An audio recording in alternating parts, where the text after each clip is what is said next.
बाकी अब आप लोगों को दिखाते हैं यहाँ से आगे चहल अब्दाल की जो चिल्लागाह है वहाँ तक की ड्रोन शॉट्स और कैसा एरिया है ये है, किस तरह के यहाँ से लैंडस्केप वगैरह नज़र आते हैं, ये तमाम तर चीज़ें आपको ड्रोन शॉट्स में दिखाते हैं।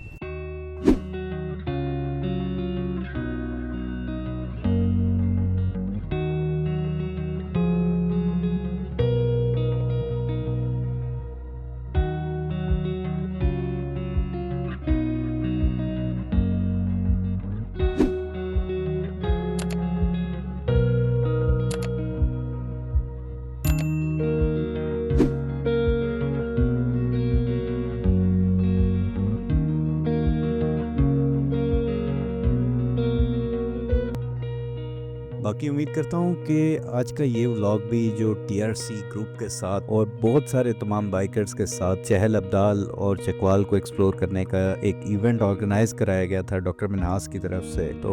वो आप लोगों को पसंद आया होगा। इसके बाद फिर यहाँ से वापसी हुई और कुछ दोस्तों ने प्लान किया वापस खटास राज की तरफ जाने का, और बाकी हम लोगों ने यही डिसाइड किया कि हम यहाँ से वापस जाएंगे, क्योंकि एक ऐसी जगह को कवर करने के बाद फिर थकावट इतनी हो जाती है कि अगर आप दूसरी किसी जगह की तरफ अटेम्प्ट करें तो थकावट इतनी होती है कि वो जगह बेशक अच्छी भी हो तो आपको अच्छी नहीं लगेगी। तो तमाम दोस्तों ने यही सोचा कि यार नहीं, इस दफ़ा यहाँ तक ही रखते हैं, नेक्स्ट टाइम इंशाल्लाह फिर प्लान कर लेंगे राइड को और फिर नेक्स्ट जो भी होगा उसको देखेंगे। मैंने तो बहरहाल प्लान कर लिया कि गर्मी इतनी होती है यहाँ पे इन एरियाज़ में कि सर्दियों से पहले दोबारा इस तरफ का रुख नहीं करना।